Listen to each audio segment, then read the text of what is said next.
وبركاته. بسم الله الرحمن الرحيم. الحمد لله رب العالمين ولا عدوان إلا على الظالمين والعاقبة للمتقين.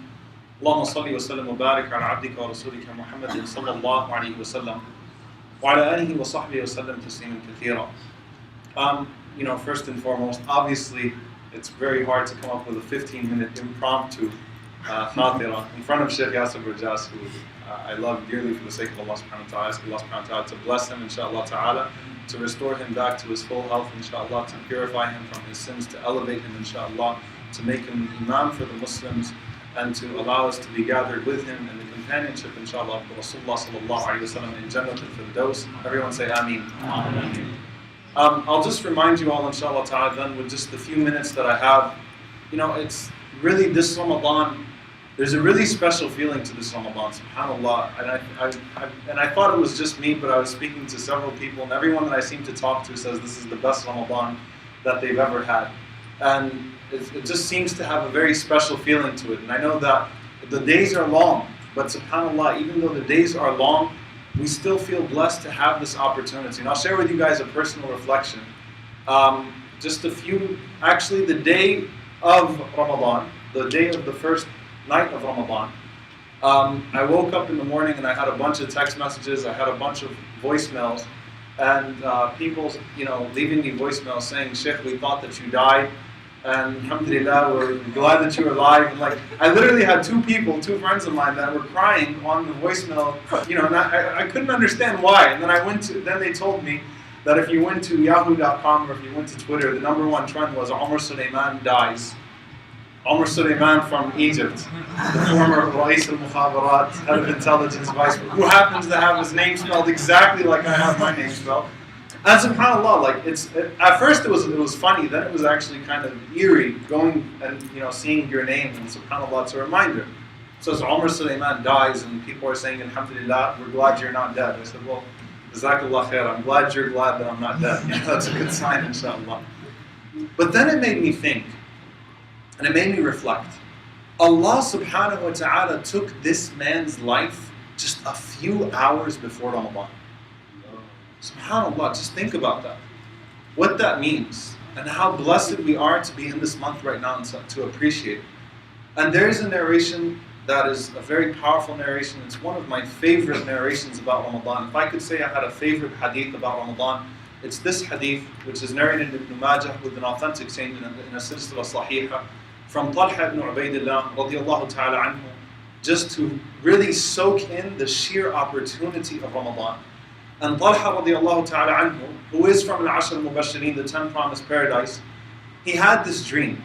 And to put you in this context, subhanAllah, I know Shaykh Yasir taught the Prophet smile. And when you think of Rasulullah sallallahu alaihi wasallam, you should imagine him as if he's with you. And Rasulullah sallallahu alaihi wasallam had, everyone always wanted to vie for his love, to have a chance to have a conversation with him. He used to always ask the Sahaba, who amongst you had a good dream that you want to share with us? So the Sahaba always wanted to have good dreams that they could share with the Prophet sallallahu alaihi wasallam. So Abdullah ibn Umar radiallahu ta'ala anhu, for example, one time, just to give you a backdrop of the hadith, one time Abdullah ibn Umar radiallahu anhu really wanted to have a good dream so that he could share it with the Prophet sallallahu alaihi wasallam. Then he had a dream that was not so good. And he asked his sister Hafsa, radiallahu anha, the wife of the Prophet sallallahu alaihi wasallam, to get the interpretation from him privately. But it just shows you the way the Sahaba were. They really wanted to have these good dreams so they could share it with the Prophet sallallahu alaihi wasallam. So Talha had an amazing dream, but at the same time it was a little puzzling. Talha radiallahu anhu says, I saw myself with two companions of the Prophet sallallahu alaihi wasallam. Both of them became Muslim on the same day. Both of these companions became Muslim on the same day. One of them died a year before the other. And the one who died a year before the other died a martyr, shaheed. And he was more known for his good deeds and his righteousness. And so the caller called. And who did the caller call first to paradise? He called the second person, the one who died second, to paradise first. So he entered paradise. And Talha radiallahu anhu says, then the first Sahabi, the one that died shaheed, he was called and he entered paradise, and then I was told, go back for it's not yet your time. Now this is a great dream for Talha radiallahu ta'ala anhu, because So Talha, this is yet another guarantee that paradise is waiting for him. And as we know in an authentic hadith in At-Tirmidhi, Allah subhanahu wa ta'ala decorates paradise every single day for us in Ramadan. And Allah subhanahu wa ta'ala is saying, this is what I am preparing for my servants. Right now, your home and my home, we don't need a designer, some home designer that you're going to have to pay money here or there that's going to try to put together a color combination. Allah, the one who has created beauty, has a house in paradise with your name and my name on it, inshallah ta'ala. And we know this from the authentic hadith of the Prophet ﷺ. Al-jannatu aqrabu ila ahadikum min shirakin alayhi wa naru kadhalik. The Prophet ﷺ says, paradise is closer to you than your shoelaces, and so is hellfire. And everyone has a home in both of those places. And when he inhabits one, Allah subhanahu wa ta'ala destroys the other. So we have a home in paradise being decorated for us. Allah is decorating it for us every single day, inshallah, for you and I with our names on it. So it's a good dream for Talha radiallahu anhu. So he comes to the Prophet ﷺ in the companionship of the other companions, and he says, Ya Rasulullah, I had this dream. And he shared it with the Prophet ﷺ. Now the way the companions thought, this dream is strange. And they seemed shocked. And the Prophet ﷺ said, "Min ayyi dhalika ta'jabun?" What are you shocked by? They said, Ya Rasulullah, we understand they all went to paradise, but the one who was called to paradise first did not die. He was not like the other person. The other person died shaheed. He was more known for his righteousness, more known for his good deeds. And the Prophet ﷺ answers, "Alaysa hadha qad makatha ba'da hadha sana?" Didn't this person live a year longer than this person? وَأَدْرَكَ Ramadan, and he caught Ramadan, and he prayed such and such and fasted such and such. And they said, yes, O Rasulullah. And the answer of the Prophet ﷺ, فَمَا بَيْنَهُمَا أَبْعَدُ مِمَّا بَيْنَ السَّمَاءِ وَالْأَرْضِ. The distance between them is greater than the distance between the heavens and the earth. Just because what? He caught an extra Ramadan and he seized the opportunity of Ramadan.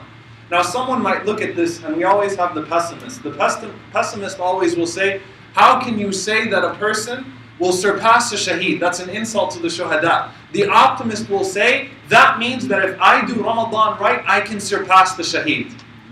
That's how you should think. I was in Hajj and someone had a faith crisis last year in Hajj. And they told me that I'm losing my iman. In Hajj, subhanAllah. And he said to me, and he's an older man, I was shocked.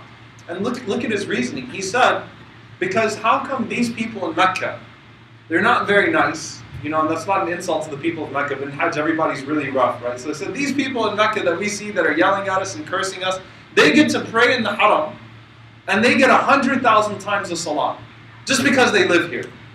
And here we are in America, and we don't have that opportunity. That's the way a pessimist thinks, right? The optimist will think like this, I have an opportunity to do da'wah here that they don't have in Mecca, because there are no non-Muslims.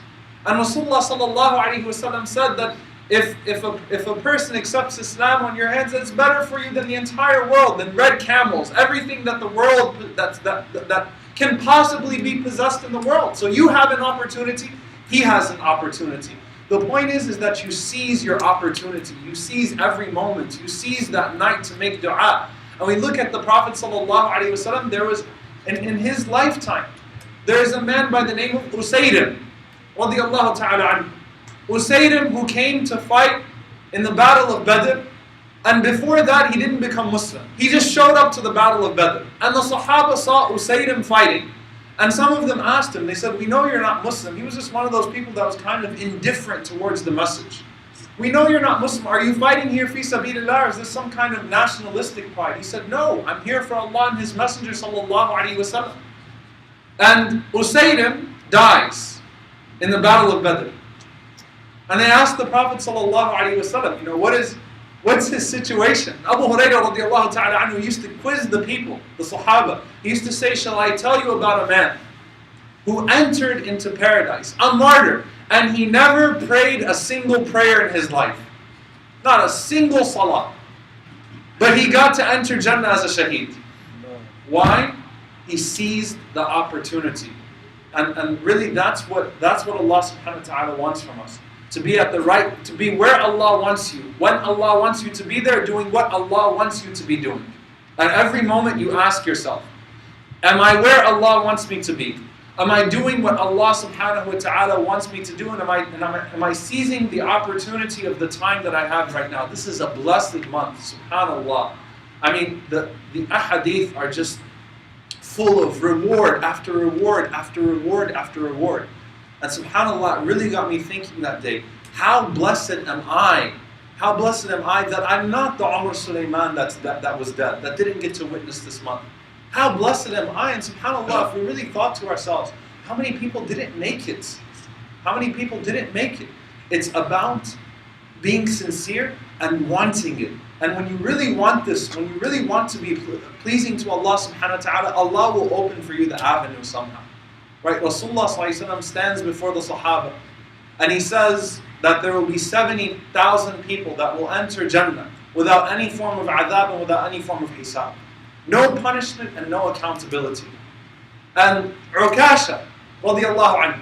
Now who can tell me a single hadith other than this hadith where the name of Ukasha radiyallahu anhu comes up? He's not Abu Bakr or Umar or Uthman or Ali or Ibn Mas'ud or Bilal. He's not one of those lofty companions that's well known in the seerah.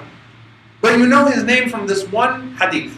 Ukasha says, radiyallahu anhu, Ya Rasulullah, ud'u Allah an akuna minhum. Make dua that I am amongst them.